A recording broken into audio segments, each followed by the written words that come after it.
안녕하십니까. 릴바오로 신부입니다. 오늘 고린도후서 13과 공부할 내용입니다. 이 성경 본문의 내용은 좀 많습니다. 9장 1절부터 15절까지 9장 전체의 내용인데 오늘 우리가 공부할 부분은 앞에 있는 부분, 지난주에 티도가 고린토로 갔었죠. 티도가 고린토에 가는 목적이 헌금, 예루살렘 교회를 위한 헌금을 위해서 티도를 보낸다. 그렇게 사도 바오로가 이야기를 했는데 오늘은 그 계속 연결되는 부분이기 때문에 내용 자체가 전부 사실은 헌금에 대한 내용입니다. 내일 모레가 이제 대림 1주가 되는데 우리 크리스찬들의 삶의 모습이 어떠해야 되는가라는 것을 대림 1주가 우리들에게 잘 설명을 해준다. 이 녹화를 볼 때는 벌써 새해가 지났을 때쯤 됐기 때문에 시간이 한참 지나서 그 대림 1주의 성경 말씀을 다시 되돌아볼 수 있는 시간이 있는지는 모르겠습니다만 하여튼 핵심 내용은 그렇습니다. 특히 나중에 우리도 공부하겠습니다만은 데살로니가 전서에 대한 이야기들이 두째 독서인데 그 두째 독서의 내용이 사실은 우리들에게 굉장히 감동적인 이야기입니다. 쉽게 말하면 이런 겁니다. 우리가 예수님을 믿는다는 것은 우리들 속에 사랑을 키우는 일이다. 첫 번째로 키워야 될 것이 우리 공동체 내에서의 사랑입니다. 그리고 두 번째로 키워야 될 것이 우리 공동체에 있는 사랑이 이제 세상으로 나가는 겁니다. 그런데 이런 모든 것들을 하느님께서 키워주신다. 하느님께서 충만하게 해주신다. 우리는 그렇게 하느님께서 만들어주신 우리들 속에 있는 그 사랑을 예수님께서 다시 오실 때까지 계속 유지시켜 나가자. 이런 내용입니다. 그게 대림을 맞이하는 우리들이 가져야 될 가장 중요한 자세입니다. 대림 때뿐만 아니라 보통 때도 마찬가지입니다. 우리들 속에 하느님께서 심어주신 그 사랑을 키워나가는 게 우리들이 해야 될 제일 중요한 일입니다. 근데 이게 사실은 굉장히 어렵습니다. 왜 어려운가 하면 생물학적으로 진화론적으로 볼 때 인간은 이기적이기 때문에 그렇습니다. 인간이 이기적이지 않으면 진화를 할 수가 없습니다. 내가 나만을 생각하기 때문에 내 속에 있는 장점, 그 장점들이 점점 발전되어서 그게 진화라는 걸로 나오는 겁니다. 생물학적으로 그렇습니다. 실제적으로 인류 전체의 모습에서 볼 때 발전이라는 것이 실제로 우리들에게 필요한 것이냐 아닌가에 대한 문제는 전혀 다른 문제입니다. 우리들이 더 이상 발전할 필요가 뭐가 있겠습니까? 벌써 우리 사람들이 의학의 발전으로 100세까지 사는 시대가 되었습니다. 이것이 과연 우리들에게 좋은 일이겠습니까? 아니면 저주겠습니까? 차라리 우리가 좀 더 일찍 죽고 우리 후손들에게 더 많이 태어나는 게 더 바람직한 것이 아니겠습니까? 그런데 사람이 가지고 있는 욕심, 생물학적 욕심이 내가 오래 살고 싶은 겁니다. 내가 장수하고 싶은 겁니다. 그것이 생물학적인 욕심입니다. 생물학적 이기심. 그런 이기심이 의학의 발전이라는 걸 가지고 왔던 겁니다. 발전한다고 해서 다 좋은 건 아닙니다. 발전하는 것이 조금 내가 편할 수는 있지만 내가 편하다는 것이 진짜 내한테 좋은 것이냐? 또 그렇지는 않습니다. 그게 오로지 지만을 생각할 때 그런 일이 생긴다는 겁니다. 그런 면에서 볼 때 내가 누군가를 사랑한다는 것은 생물학적으로 내 자신의 본능하고 대비되는 겁니다. 사랑한다는 것은 내 먼저가 아니라 상대방 먼저입니다. 내가 누군가를 사랑한다는 것은 너를 먼저 생각한다는 겁니다. 생물학적으로 끌리는 어떤 짝짓기의 단계, 그거는 단순히 생물학적 차원에서의 문제고 자식을 낳기 위해서 서로 이성적으로 끌리는 그런 문제고 실제적으로 사랑한다는 것은 나보다 너를 먼저 생각한다는 겁니다. 그렇기 때문에 상대방을 사랑한다는 것은 굉장히 어려운 일입니다. 나를 부수는 일입니다. 나를 부수어야만이 상대방을 사랑할 수가 있습니다. 죄가 뭡니까? 죄는 이기심입니다. 하와의 입장을 생각해 보십시오. 하와가 선악과를 보고 어떤 생각을 했습니까? 본인이 먹음직스러웠다. 누구를 먼저 생각했습니까? 먹고 싶은 내 욕구를 먼저 생각했던 겁니다. 본인이 예쁜 내 생각이 앞섰던 겁니다. 예수님의 하느님의 계명보다 따먹지 마라. 하느님의 뜻보다 내 생각이 앞섰던 겁니다. 그게 죄입니다. 그러니까 내가 나를 먼저 생각하는 것 자체가 죄입니다. 우리 얼마나 많은, 이론적으로 얼마나 많은 죄를 짓고 살고 있습니까? 현대인들은 점점 더 자기 중심이 되어 갑니다. 현대인들이 점점 자기 중심이 되기 때문에 종교라는 것도 필요가 없어지는 겁니다. 30년 전만 해도 통계에 의하면 내가 죽어서 내세라는 것이 있을 것 같다라고 생각하는 사람이, 응답한 사람이 70% 가까이 됐습니다. 그런데 최근에 얼마 전에 내가 생각하기에 내세라는 것이 있다고 생각한다고 답한 사람이 30%가 안 됩니다. 이제 사람들은 그만큼 자기중심적이 된 겁니다. 현실 중심이 된 겁니다. 내가 죽고 난 후에 뭐가 있는 그거를 위해서 내 자신을 어떤 의미에서는 얽매이지 않겠다. 그 있는지 없는지도 모르는 그 내세를 위해서 내 욕구를 제어하지 않겠다. 나는 내 하고 싶은 대로 하고 살란다. 이게 현대인들이 가지고 있는 현대인들의 모습입니다. 거기에 대해서 하느님은 사랑하라고 말씀하십니다. 그러니까 그 사랑이라는 단어가 현대인들이 받아들이기에 얼마나 어렵겠습니까? 이걸 깨달아야 됩니다. 그렇기 때문에 우리 지금 현재 3.15 형태도 사랑해야 된다는 것을 강조하는 것이 아니라 개인이 가지고 있는 개인적인 위안을 주는 데 치중하고 있는 거예요. 그건 아주 잘못된 겁니다. 내가 개인이 가지고 있는 개인적 위안, 개인이 가지고 있는 개인적 불안, 개인적 근심을 해결하는 수단으로서 종교라는 것은 그거는 무당에 지나지 않게 됩니다. 우리는 하느님의 사랑을 가르쳐야 됩니다. 그리고 그 하느님의 사랑을 내가 실현할 줄, 실천할 줄 아는 사람이 되도록 가르쳐야 됩니다. 그게 복음입니다, 복음. 내가 오로지 나만을 생각하는 사람이라면 내가 성당에 다닌다 하더라도 세상 사람과 다를 것이 하나도 없습니다. 나는 100개 중에 1개만이라도 다른 사람을 먼저 생각할 줄 아는 사람이 되어야 됩니다. 100개 중에 1개만이라도 날씨가 추우면 아이고 추워라, 옷 입어야 되겠다. 우리 새끼 옷 잘 입었는 거 모르겠다. 우리 어머니 방 따신 거 모르겠다. 보다도 내 옆집에 살고 있는 혼자 있는 할머니가 잘 계시는지 모르겠다라고 생각할 줄 알아야 됩니다. 그게 사랑의 마음입니다.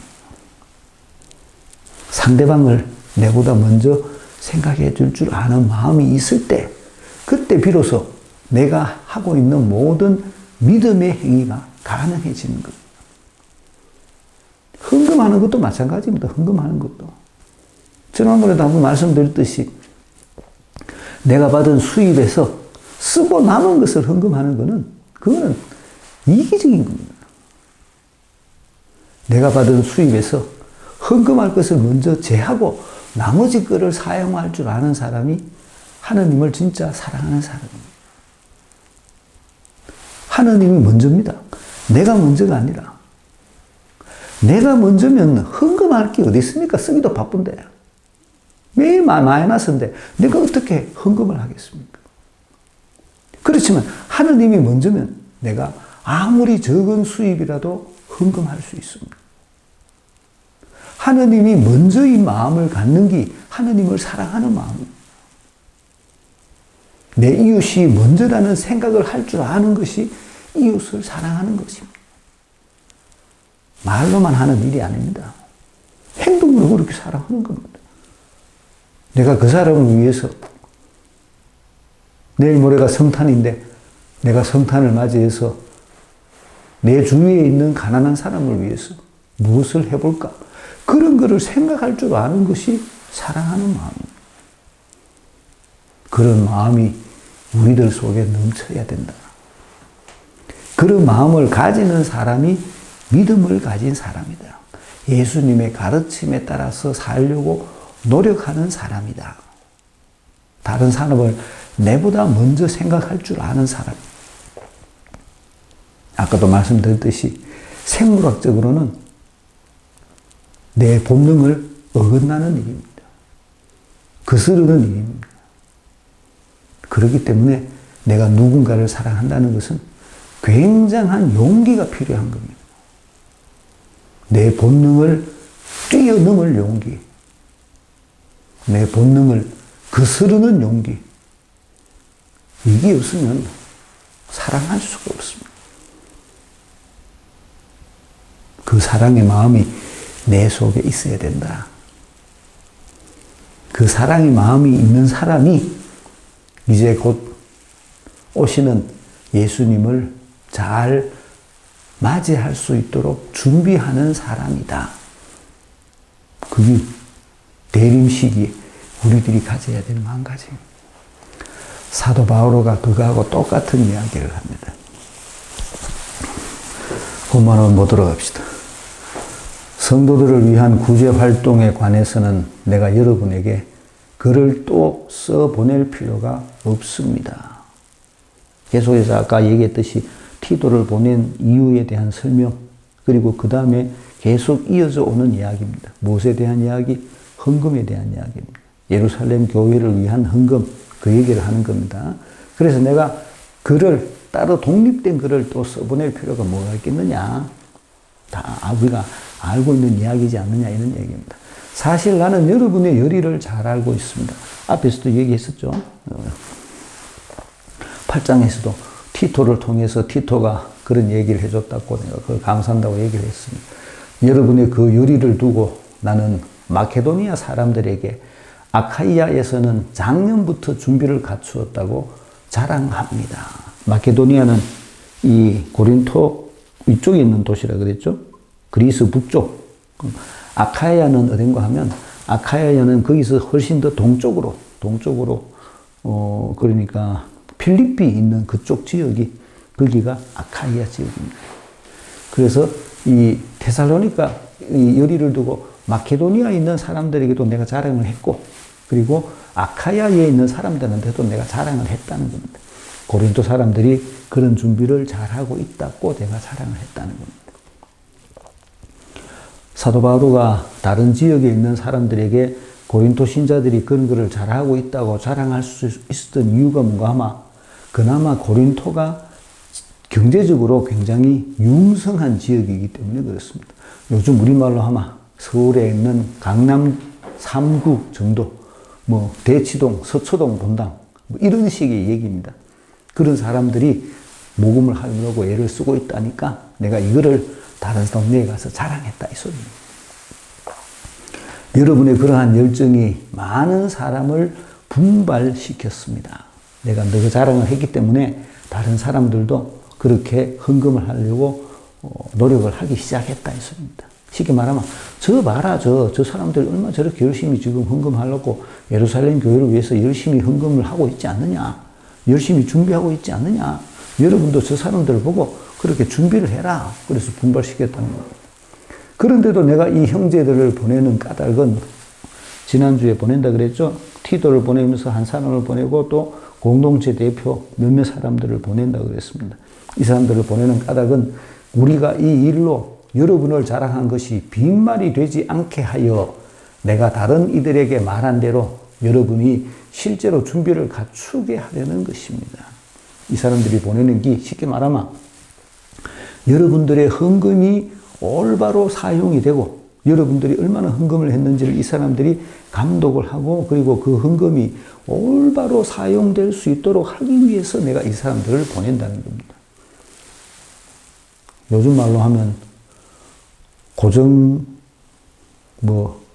회계사 이 정도 되겠죠. 몇몇 회계사를 뽑아가지고 내가 너희들에게 보낸다. 그 사람들이 너희들이 얼마나 많은 헌금을 했는지도 알게 될 것이고 그것도 또 확인하게 될 것이다. 그런 이야기를 하는 겁니다. 그러니까 내가 자랑했는 게 헛자랑이 아니도록 해도 이 소리죠. 마케도니아 신자들이 나와 함께 그리로 가서 여러분이 준비를 갖추지 않은 것을 보게 되면 이 사업과 관련하여 여러분은 말할 것도 없고 우리까지 수치를 당하지 않을까 염려됩니다. 마케도니아 신자들하고 내가 마지막으로 여러분들에게 갈 것이다. 수금하러 헌금을 예루살렘에 갖다 주기 위해서 내가 갈 때 그때 내한테 거기 여러분들의 준비가 부족해서 나를 부끄럽게 하는 일이 없도록 그렇게 노력을 해도 이 소리를 하는 겁니다. 그래서 나는 이 형제들에게 부탁하여 먼저 여러분에게 가서 여러분이 이미 약속한 축복의 선물을 미리 갖추어 놓게 할 필요가 있다고 생각하였습니다. 축복의 선물 이렇게 얘기를 합니다. 왜 축복의 선물이겠어요? 이거 잘 알아들어야 됩니다. 네가 그렇게 많은 헌금을 할 수 있었던 것은 하느님께서 네한테 그렇게 많이 주셨기 때문에 그렇다는 이야기입니다. 하느님께서 네한테 많이 주셨기 때문에 네가 많이 헌금을 할 수 있는 것이고 또 반대로 말하면 네가 많은 헌금을 하는 것은 하느님께서 너에게 많은 축복을 줄 것이기 때문에 그렇게 한다는 겁니다. 궁극적으로는 그 주체가 네가 아니라 하느님이라는 겁니다. 네가 많이 받아서 많이 하는 것이기도 하고 네가 많이 하면 하느님께서도 너에게 또 그것을 채워주실 것이라는 겁니다. 그래서 그게 축복의 선물이에요. 축복의 선물. 네가 그렇게 네가 기꺼운 마음으로 헌금하는 것이 너에게는 축복이라는 겁니다. 네가 그런 축복을 받았기 때문에 네가 헌금한다는 겁니다. 그래서 그것을 축복의 선물이라고 얘기합니다. 요점 이렇습니다. 적게 뿌리는 이는 적게 거두어 드리고 똑같은 얘기죠. 많이 뿌리는 이는 많이 거두어 드립니다. 네가 많이 했다는 것이 하느님으로부터 많이 받았다는 뜻이라는 겁니다. 네가 적게 하면 하느님께서도 네한테 적게 줄 수밖에 없다는 겁니다. 네가 가지고 있는 네 그릇이 하느님의 축복을 받는 척도가 된다는 겁니다. 저마다 마음에 작정한 대로 해야지. 마음에 작정한 대로 하는 것이 뭡니까? 여기 용기를 낸 상태입니다. 내가 처음 얘기를 들었을 때, 예를 들어서 신부가 내한테 처음에 강론을 했을 때 내가 그 말을 듣고 이만큼 헌금을 해야 되겠다라고 마음을 먹었다는 거죠. 내가 이런 마음을 먹었다는 것이 쉽게 말하면 영의 이끄심입니다. 영의 이끄심. 그때는 내 속에 하느님의 영이 팔팔 살아있는 거죠. 그래서 내가 예를 들어서 1,000만 원을 헌금을 해야 되겠다라고 마음을 먹었다는 겁니다. 근데 이 살다가 점점 내려갑니다. 생각해보니 1,000만 원 너무 많거든. 내려가가 뭐 700만 원 됐다가 500만 원 됐다가 나중에 100만 원도 내려간다는 겁니다. 뭐가 생깁니까? 욕심이 생기는 겁니다. 요거를 얘기하는 겁니다. 그렇기 때문에 뭐든지 처음에 마음 먹은 거를 해야 됩니다. 이랄까 저랄까 저울질하면 뭐 해야 되겠습니까? 저울질하면 인간은 항상 지한테 유리한 쪽으로 해석을 합니다. 처음에 내가 영의 이끄심을 확인했던 그 순간 그 마음으로 해야 된다는 겁니다. 그게 저마다 마음에 작정한 대로 해야지 이 소리입니다. 마지 못해 하거나 억지로 해서는 안 됩니다. 하느님께서는 기쁘게 주는 일을 사랑하십니다. 처음에 네가 마음먹었던 그 금액이 하느님께서 너에게 정해주신 금액이라는 겁니다. 아주 이 헌금할 때 사용하면 아주 좋은 그런 내용이겠죠. 실제로 그렇습니다. 실제로. 내가 이번 성탄을 맞이해서 누구를 위해서 얼마나 기부를 해야 되겠다 생각을 하죠. 근데 생각했으면 그때 해둬야 됩니다. 안 그러면 시간이 지나면 금액이 점점 줍니다. 그게 하느님께서 나에게 주시는 영의 이끄심과 내 이기심하고의 차이점입니다. 내가 처음에 영의 이끄심을 경험했을 때 그 영의 이끄심에 의한 그 금액이 실제적으로 하느님께서 나에게 말씀하시는 금액입니다. 내가 그 말씀을 듣자마자 즉시 순종해야 됩니다. 그런데 기억을 해놓고, 아, 그렇게 해야 되겠다 생각해놓고 시간이 지나면 내 이기심이 스물스물 올라오는 거예요. 그런 것도 경험해 보셨죠? 그런 것들을 자꾸 경험해 보셔야 됩니다.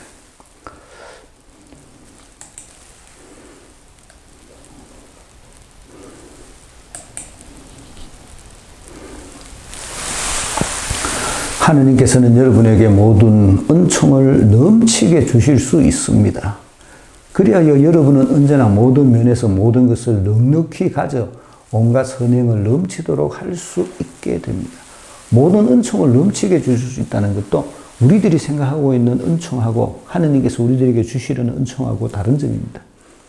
우리는 물질적인 것을 자꾸 추구하지만 하느님께서는 영적인 것을 우리들에게 주시는 겁니다. 영적 풍요로움, 영적 충만성, 요런 게 뭔지를 내가 알아야 됩니다. 요런 게. 내가 하느님의 이끄심에 응답을 하면 할수록 하느님의 이끄심에 더 쉽게 응답할 수 있는 사람이 됩니다. 요게 영적 풍요로움입니다. 내가 영적으로 더 풍요로우면 풍요로워질수록 나는 물질로부터 자유로워질 수가 있는 거예요. 그게 영적 충만성입니다. 영적 충만성. 영적 풍요로움, 영적 충만성. 이런 것들을 실제적으로 내가 경험을 해봄으로써 내가 이 세상으로부터 자유로운 사람이 될 수가 있는 겁니다. 이거를 잘 알아야 됩니다. 이는 성경에 기록된 그대로입니다. 그가 가난한 이들에게 아낌없이 내주니 그의 의로움이 영원히 존속하리라. 그게 영적 충만성입니다. 내가 영의 이끄심에 의해서, 하느님의 이끄심에 의해서 그 이끄심에 재빠르게 응답할 때 그것이 물질적으로 다른 사람들이 보기에는 저놈이 미쳤나 이런 생각을 할지 모르지만 그것이 내가 하느님의 의로움을 유지하는 방법이라는 거예요. 그렇게 해서 나는 점점 더 사랑이 넘치는 사람이 될 수가 있다는 겁니다. 씨 뿌리는 사람에게 씨앗과 먹을 양식을 마련해 주시는 분께서 여러분에게도 씨앗을 마련해 주실 뿐만 아니라 그것을 여러 곱절로 늘려주시고 또 여러분이 실천하는 의로움의 열매도 늘려주실 것입니다. 내가 하느님의 뜻에 하느님의 성령의 이끄심에 응답할 줄 아는 사람이 되면 내가 이 세상의 여러 가지 것으로부터 점점점 자유로운 사람이 되게 됩니다. 영의 이끄심에 응답할 줄 아는 사람, 내가 영의 이끄심에 의해서 영의 이끄심에 따라서 살아갈 줄 아는 사람이 되는 방법을 자꾸 내가 용기를 내가지고 응답해 나갈 때 내 하느님의 의로움이 내 속에 넘치게 된다는 겁니다. 하느님의 의로움이 내 속에 넘치면 내가 가지는 인간적인 이기심은 자꾸 줄어들게 돼요. 요거를 말하는 겁니다. 요거를. 그러니까 네가 단순히 예루살렘 교회를 위해서 헌금하는 것이 그냥 네가 있는 많은 돈 중에 일정 부분을 네가 그냥 거지 동량 주듯이 주는 그런 행동이 아니라는 겁니다. 네가 하는 헌금 행위 그 자체가 하느님의 영의 이끄심에 응답하는 행위입니다. 네 속에 하느님께서 영적 충만성을 주시는 그런 행동이다. 요거를 설명해 주는 겁니다. 궁극적으로는 뭡니까? 헌금만 해라 이 소리. 헌금만 해라. 여러분은 모든 면에서 부유해져 매우 후한 인심을 베풀게 되고 우리를 통하여 그 인심은 하느님에 대한 감사를 불러일으킬 것입니다. 하느님께서 너에게 많이 베풀어 주실 것이다. 개신교의 그 신자본주의라고 전에 한번 제가 설명을 드렸는데 이번에 또 트럼프가 미국 대통령이 새로 당선이 됐습니다만 그 트럼프가 추구하고 있는 그 쉽게 말하면 개신교회죠. 트럼프가 속해 있는 목회, 그 예배당, 그 플로리다에 있는 트럼프가 속해 있는 예배당의 목사, 미국에 있는 지금 주류 목사들의 주된 설교 내용이 이 내용입니다. 네가 헌금 많이 하면 하느님께서 네한테 물질적으로 많이 베풀어 주신다. 이 얘기를 강조합니다. 굉장히 강조합니다. 네가 하나님께 충성하면 하나님께서는 네한테 물질적으로 베풀어 주신다. 세상적인 물질로 너의 그 사랑을 보답해 주신다. 이걸 굉장히 많이 강조합니다. 우리나라의 예배당은 주로 미국의 영향을 많이 받으니까 우리나라에 있는 현재 개신교 목사들의 대부분의 주류도 그런 신자본주의입니다. 네가 헌금 많이 하면 하느님께서 네한테 이빠이 주신다. 이 얘기를 강조합니다. 그러면서 덧붙여가 하는 말이 받고 하려고 하면 안 된다. 이 강조합니다. 하느님께서 먼저 주시면 내가 줄 것이다. 이거는 믿음이 없는 거라는 겁니다. 맞기도 맞습니다. 네가 먼저 하나님한테 해야지 하나님이 네한테 주신다는 거예요. 근데 인간이, 이기적인 인간의 생각에 내 하느님이 나한테 많이 주시면 내가 한다. 이렇게 생각한다는 거죠. 인간은. 근데 그거는 네가 믿음이 약해서 그렇다는 거예요. 네가 먼저 해야 된다는 거예요. 이걸 강조합니다. 이러한 구제활동 노력은 성도들의 궁핍을 채워줄 뿐만 아니라 많은 사람이 하나님께 넘치도록 감사를 드리게 하기 때문입니다. 많은 사람들이 하나님한테 감사를 드리게 된다는 겁니다. 그들은 이 구제활동을 높이 사서 그리스도의 복음을 고백하는 여러분의 순종을 보고 또 자기들 뿐만 아니라 다른 모든 사람과도 함께 나누는 여러분의 후한 인심을 보고 하나님을 찬양할 것입니다. 두 가지 얘기를 합니다. 두 가지 얘기. 그게 뭔가 하면 그리스도의 복음을 고백하는 여러분의 순종, 여러분들의 순종이 있었기 때문에 구제활동을 할 수 있었다는 겁니다. 복음에 대한 순종, 그 복음에 대한 순종의 근본은 뭡니까? 사랑에 대한 순종입니다. 사랑하라는 예수님의 가르침에 대한 여러분들의 순종이 예루살렘 교회에 대한 헌금으로 드러난다는 겁니다. 그래서 그게 첫 번째가 순종, 믿음의 순종을 드러내는 행동이다. 여러분들의 헌금이.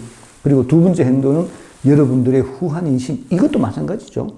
여러분들이 가지는 후한 인심도 하느님의 영의 이끄심에 의해서 행해지는 것이기 때문에 여러분들이 하는 것이 아니라 여러분은 다만 하느님의 이끄심에 응답해서 뿐이라는 겁니다. 모든 일들이 사실은 하나님께서 하시는 일이라는 겁니다. 하나님께서 하시는데 거기에 그거를 브레이크를 걸 수 있는 게 인간의 이기심이라는 거예요. 그러니까 네가 네 이기심을 생각하지 말고 영의 이끄심에 의해서 헌금을 해라. 그 얘기를 하는 겁니다. 또한 여러분을 위하여 기도할 때 여러분에게 내린 하느님의 넘치는 은총을 생각하며 여러분을 그리워할 것입니다. 이루 말할 수 없는 선물을 주시는 하느님께 감사드립니다. 그 모든 것이 하느님께서 주신 것이다. 그러니까 하느님께서 주신 것을 네가 하느님으로부터 이렇게 많은 축복을 받았다는 것을 드러내봐라. 이런 소리입니다. 맞는 소리입니다. 드러내 보십시오. 내가 그런 거를 드러낼 줄 아는 사람이 믿음을 가진 사람이에요.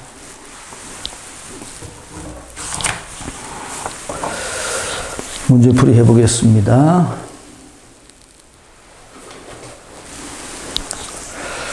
구제활동 여러분의 열의를 알고 있다. 자랑한다. 빈말이 되지 않게 하려고 준비를 갖추게 하려고 수치를 당하지 않도록 선물을 준비하게 축복의 선물 마음에 작정한 대로 온갖 선행을 할 수 있게 씨앗 늘려주시고 열매도 맺게 여러분의 순종 하느님을 찬양한다.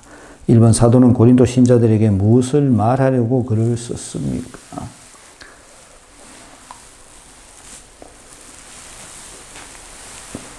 구제활동 또 써보낼 필요가 없다고 말했으니까 이미 썼는 거죠. 그래서 그 성도들을 위한 구제활동이 이 고린도 후서의 주된 목적입니다. 이번 사도가 다른 공동체에 자랑한 것은 무엇이었습니까? 여러분의 그 열의, 여러분의 열의, 뭐를 위한 열의? 구제활동을 위한 여러분의 열의, 그걸 내가 자랑했다는 겁니다. 3번 그럼에도 사도가 사람들을 보내는 이유가 무엇이라고 설명합니까? 빈말이 되지 않게 여러분이 실제로 준비를 갖추게 하게 하기 위해서. 내가 자랑했는 게 빈말이 거짓이 되지 않고 실제로 그렇게 되게 하기 위해서 이 사람들을 보낸다고 말합니다. 4번 사도는 형제들을 통해 무엇을 준비하게 하려는 것입니까? 이미 약속한 축복의 선물을 미리 갖추어 놓게 할 필요가 있다. 축복의 선물입니다. 억지 선물이 아니라 축복의 선물. 억지 선물이라고 하는 건 강제로 내는 거죠. 축복의 선물은 내가 하나님한테 받았기 때문에 내는 거예요. 5번, 그들의 헌금은 어떤 기준으로 해야 한다고 설명합니까? 마음에 작정한 대로, 처음에 마음에 작정한 대로, 그렇죠? 하느님이 영께서 너에게 처음에 말씀하신 대로 그렇게 해야 된다. 그렇게 이야기를 하는 거예요. 6번, 하느님께서 우리들에게 은총을 주신 이유는 무엇이라고 설명합니까? 온갖 선행을 넘치도록 할 수 있게 내가 선행을 할 수 있도록 하느님이 은총을 주신 것이라는 거예요. 굉장히 중요한 얘기입니다. 내 혼자 잘 먹고 잘 살아라고 주는 건 아닙니다. 뭐 하라고? 네가 나를 대신해서 나의 사랑을 보여주라고. 제가 누누이 말씀드리지만 하느님은 직접 나에게 뭔가를 줄 수 없는 분이십니다. 이 참 어떻게 보면 어려운 얘기인데 물질적으로 그렇다는 얘기입니다. 하느님께서 내한테 능력을 주셨습니다. 내가 태어날 때. 사람이 다 저마다 고유한 능력을 가지고 태어나죠? 그 능력이 어디서 나왔겠습니까? 우리나라 엄마들은 다 저 아들은 아인슈타인인 줄 아는데 그렇지 않죠? 모두가 다 아인슈타인이면 진짜 아인슈타인이 어디 갑니까? 그런데 그런 것이 능력이라는 겁니다. 그 능력은 내가 그렇게 교육을 시킨다고 해서 생기는 건 아닙니다. 태어나는 겁니다. 가지고 태어나는 겁니다. 가지고 태어나는 거기 때문에 하나님께서 주시는 거라는 거죠. 하나님께서 그것을 주신 이유가 공동체를 위해서 준 겁니다. 그럼 하나님께서 직접 하지. 하나님은 직접 못합니다. 못한다 그랬죠? 왜 못한다 그랬습니까? 하나님은 영이기 때문에 몸띠가 필요합니다. 아바타가 필요합니다. 그 아바타의 역할을 하는 게 인간들입니다. 내가 하나님의 이름으로 하는 겁니다. 그 얘기를 하는 겁니다. 7번, 하나님께서 우리들에게 베푸신 은총을 어떻게 설명합니까?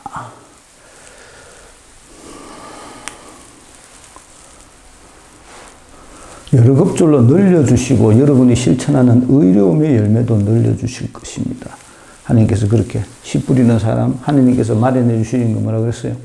씨앗과 먹을 양식을 마련해 주시죠. 씨 뿌리는 사람에게. 그거와 마찬가지로 거둔 것들을 몇 푼 만들어 주신다는 겁니다. 구제활동의 결과를 말합니다. 구제활동의 결과는 성도의 궁핍을 채워주고 그리고 하느님께 감사를 드리게 한다. 가난한 사람들을 도와주게 하고 또 많은 사람들로 하여금 하느님을 감사하게 한다. 하느님께서 나눠주셨다는 거죠. 9번, 하느님께서 찬양받으시는 이유는 무엇이라고 생각합니까? 13절. 아까 봤던 겁니다. 여러분들의 순종 그리고 여러분들의 후한 이심을 보고 하느님을 찬양한다는 겁니다. 사실 두 분이 다 같은 겁니다. 10번, 감사의 진정한 대상은 누구라고 사도는 말합니까? 이루 말할 수 없는 선물을 주시는 하느님께 감사드립니다. 요약하면 이렇습니다. 전부 다 하느님께서 하시는 일인데 하느님께서 누구를 통해서 하신다? 너것들을 통해서 하신다는 거예요. 그러니까 하느님께서 너것들을 통해서 하시기 때문에 네가 하는 것이 바로 하느님께서 네한테 축복을 많이 줬다는 표시라는 거예요. 그러니까 하느님의 이름으로 하느님께서 주시는 것을 많이 헌금해라. 그런 소리입니다. 영의 이것이 응답한다는 것은 사실 굉장히 어려운 일입니다. 엄청난 용기가 필요한 일입니다. 그거는 내가 부활 경험에 해당될 만큼 내한테 놀라운 내가 이제까지 경험해보지 못한 새로운 세상을 가르쳐주는 그게 영의 이끄심에 응답하는 겁니다. 그 용기는 어느 정도의 용기? 죽은 사람이 깨어날 만큼의 용기가 필요합니다. 내가 다른 사람이 될 만큼의 용기. 그게 없이는 내가 영의 세계에 들어갈 수가 없습니다. 헌금은 영의 세계의 행동입니다. 용기를 내보십시오. 그리고 영의 이끄심에 응답할 수 있도록 그렇게 합시다. 마치겠습니다. 안녕히 계십시오.